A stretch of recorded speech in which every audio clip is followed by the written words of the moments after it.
I couldn't believe it when she said I wasn't her daughter anymore. It hit me like a cold knife to the heart. Cassie stood in the doorway of her childhood bedroom, frozen and disoriented. The air was heavy with the mix of old carpet mustiness, and the artificial lavender scent Helen always insisted made the house feel homey. Cassie inhaled sharply, and the smell hit her like a punch. Something familiar, now feeling alien, almost hostile. Her suitcase lay on the floor, half-packed, half-abandoned. A few sweaters and notebooks spilled over the edge, like they knew she didn't have the energy to finish packing. The walls were still covered in faded posters of early 2000s pop stars, relics of a time when music and color felt like a shield against the emptiness she now felt inside. Helen sat cross-legged on the bed, arms tightly folded. Her eyes were like daggers, sharp, impenetrable. "Cassie," she said, her voice cold and precise, as if pronouncing a verdict. "Maybe it's just time you face it. You're not my daughter anymore." Cassie's throat tightened. Her heart pounded so hard she could feel every pulse in her temples. Her fingers itched, trembling as if they wanted to strike, to grab Helen, shake her, force her to take back those words. But instead, she stood frozen, breathing in the cold, biting smell of the room, feeling years of criticism, disappointment, and silence settle on her like a thick layer of dust. She was 24, fresh from a semester in Portland, where she had begun building a life Helen would never accept. Working at a small coffee shop, taking night classes, having a girlfriend. Everything Helen would have considered a betrayal now felt simultaneously laughable and devastating. What are you even saying?" Cassie's voice was thin, breaking, each word echoing off walls filled with old memories. "I'm saying," Helen said slowly, weighing each syllable, "that I don't recognize you. You've changed. And I can't pretend you're the girl I knew." Cassie's stomach twisted. The air between them thickened, almost tangible. A wall of unspoken words, anger, fear, and long-buried disappointment. She wanted to scream, to throw her suitcase, to lunge forward and release all the pain bottled up inside. But she couldn't. Instead, she slammed the suitcase shut and stomped down the hallway, each step echoing like a drumbeat of frustration and grief. Outside, the air was sharp and cold, tinged with wet asphalt and the resinous scent of pine. Cassie sank against the hood of her car, hands gripping the edge as if holding onto something could anchor her spinning thoughts. Traces of tears still burned her cheeks, and the biting wind didn't comfort her. It only amplified her sense of isolation. Her phone buzzed in her pocket. "Mia, you okay?" Cassie's fingers trembled as she typed back. "No, not even close." The world seemed to freeze around her. Every sound, the distant cars sloshing through puddles, the whisper of the wind in the treetops, hit her with double intensity. She felt the life she was trying to build shatter against the wall of non-acceptance, a wall she could not scale. And yet, deep inside, a spark of determination flickered. She would not let anyone, even her mother, define who she was meant to be. The following week, Cassie tried, with all the energy she could muster, to keep life moving forward. Work at the coffee shop was a flurry of espresso shots, steaming milk, and the faint sweetness of vanilla syrup that always reminded her of a simpler, calmer version of herself. Portland felt like a lifetime away, as if someone had pulled her from one world and dumped her unceremoniously into another. One where every glance and word from her mother reverberated through her chest like a bell she couldn't silence. But Helen's words weren't content to stay locked in that bedroom. They followed her everywhere, echoing in every casual conversation and lingering behind each gesture. Cassie found herself overthinking every sentence she spoke to coworkers and friends, dissecting tone, body language, and inflection. Was she too loud? Too quiet? Too forward? Too timid? Every interaction became a test she was sure she was failing. Then the letter arrived, left in her mailbox like a trap she couldn't ignore. The handwriting was delicate, neat, almost fragile. But the words tore through her as if wielded with surgical precision. "I can't keep watching you destroy yourself. Maybe some time apart will help you find your way back." Cassie's chest tightened until it hurt to breathe. She stared at the letter for a long time, trembling fingers hovering over it. Part of her wanted to rip it to pieces, watch the shreds curl into ash and scatter in the wind. But she couldn't. She felt frozen, held hostage by guilt and the strange, persistent love she still carried for her mother.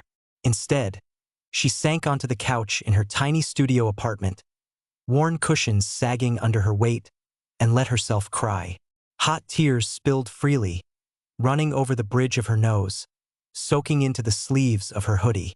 The old radiator hissed and rattled, filling the silence with a kind of mechanical sorrow, and the winter air leaked through the cracked window, brushing against her wet cheeks and making her shiver.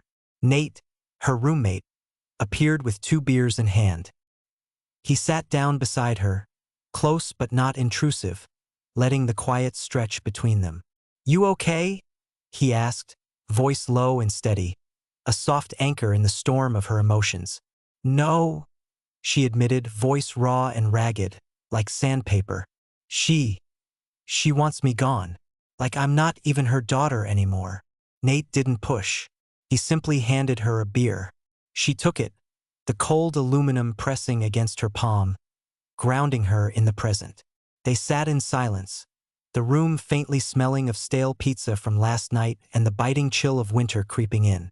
Somewhere in the background, the old radiator hummed, a dull, persistent drone that felt like it was keeping time with her broken thoughts. Cassie's mind drifted, tumbling through memories she hadn't visited in years. Her mother's sharp glare over spilled milk, the cutting critique of a school project, the absence of even the smallest words of pride. And yet, scattered among the bitterness, there were fragments of warmth. A fleeting smile after a birthday cake, quiet dinners when tension hadn't yet taken over the house, the rare, tender look that suggested Helen had, at one point, wanted to connect. The tug of war in her chest tightened. Part of her ached to fight for this fractured bond, to cling to the familiar even if it hurt. Another part whispered that maybe severing the tie, stepping into the unknown, carving her own path, was the only way to survive. Fear, grief, anger, and longing mingled in a storm she couldn't control, leaving her raw, trembling, and strangely aware that no choice would come without cost. Cassie leaned back against the couch, staring at the ceiling, tracing cracks in the plaster, as if they could map the fractured relationship she had with her mother. The radiator's hiss and the distant sounds of traffic outside seemed almost symbolic. Life continuing, indifferent to her pain, relentless and unstoppable. She closed her eyes and let herself feel everything. The sorrow, the anger, the betrayal, and, faintly, the first flicker of determination.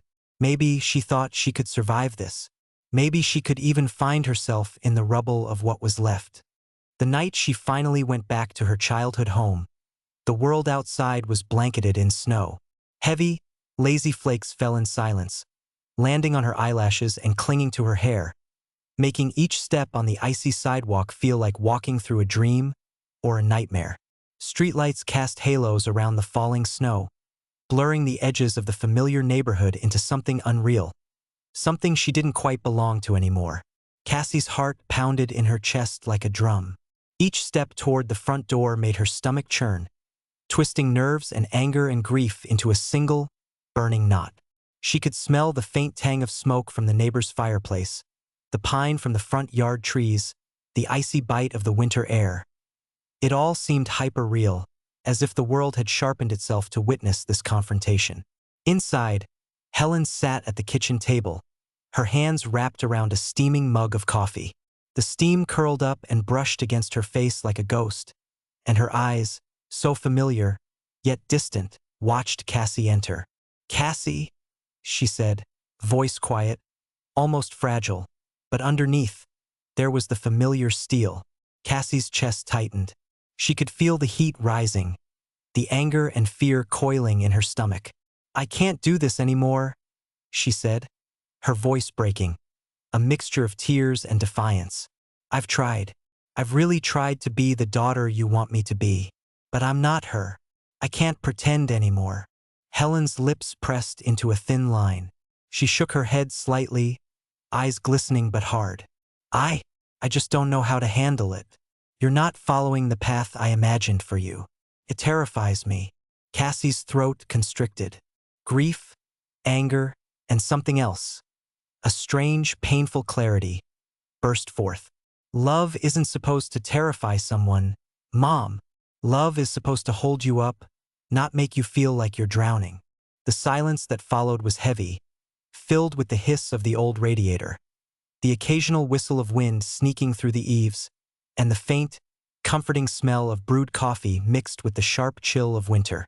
Helen's eyes glistened, and for the first time, Cassie saw vulnerability, fear, and confusion instead of the rigid control she had always known. I don't know if I can love you the way you need me to, Helen admitted, voice shaking. I feel lost, angry, afraid, and maybe I'm scared of losing you entirely. Cassie's tears came then, hot and unstoppable, streaking down her face. But beneath them, a new sense of resolve emerged, solid and quiet. She could not live under someone else's fear, could not let it define her life. I love you, Mom, Cassie whispered, almost a confession. But I have to live my life, even if it scares you. For a long moment, they just sat across from each other, the weight of everything unsaid pressing down. Then Cassie turned, boots crunching in the snow as she left, each step deliberate, heavy, yet oddly liberating. The cold bit at her cheeks, but it didn't feel punishing. It felt alive, cleansing, a reminder that she was moving forward. Outside, the world was silent but alive. Snowflakes melted on her eyelashes, and she drew in a deep breath of the sharp, pine-scented air. For the first time in years, she felt the cold kiss of freedom, the terrifying, exhilarating freedom of finally standing on her own. Weeks passed, fragile and uneven, like the tentative steps of a tightrope walker. The tension with Helen didn't vanish. It softened, warped, but remained, a ghost shadowing Cassie's every move. Phone calls were brief, careful, polite but hesitant. Each word weighed as if it could shatter the fragile truce between them. Cassie's small apartment became her sanctuary. Books lined the walls, spines like a fortress of memory and knowledge. Succulents clung stubbornly to sunlight on the windowsill, thriving despite the cold, gray world outside. The faint scent of vanilla lingered, mixed with the sterile tang of radiator heat and the occasional hint of winter air sneaking through cracks. Here, she could breathe, think, exist without constantly recalculating her every move for someone else's approval. One evening, as snow fell softly outside her window, Cassie found an old photograph tucked between the pages of a notebook. It was her as a child, perched on Helen's lap, both of them smiling for a camera that had long since stopped capturing their real selves. Cassie traced the edges of the photo with her fingers, feeling the curve of her own face in memory, the warmth of a moment that seemed almost impossible now. Her chest tightened with a mix of grief and longing, but also something else, a quiet, stubborn hope. She whispered to herself, "Love isn't always neat. Sometimes it's messy, fractured, but it's still love. And maybe that's enough." Her phone buzzed, breaking the reverie. A message from Helen. "I miss you. Coffee soon." Cassie's heart skipped a beat. Relief, fear, hope, and doubt twisted together, an electric coil in her chest. She stared at the screen for a long moment, fingers hovering over the keyboard, tasting the tension in the air as if it were a flavor. Then she typed, finally, deliberately, "Let's try." It wasn't a fix. It wasn't a restoration of the past, and it wasn't perfect. But for the first time in years, Cassie felt the fragile, exhilarating possibility of reconciliation, of connection that was no longer dictated by fear, guilt, or obligation. She realized she could love her mother, respect herself, and live her own life at the same time. That night, she looked out at the snow falling silently over the city, each flake a quiet, impossible miracle. And for the first time, she didn't flinch at the cold. She didn't hesitate. She breathed deeply, letting the winter air fill her lungs, and felt the unsteady, beautiful freedom of finally choosing her own path. I can't control anyone else, she thought, letting the words settle deep inside her. All I can do is be myself. And maybe that's enough to start. Outside, the city lights blurred through the snow, warm and inviting, and Cassie felt a strange, unexpected peace. The bond with her mother was still fragile, still messy, but alive, and that was a beginning. And for the first time in a long time, she believed she could survive anything, even love that was complicated, broken, and imperfect.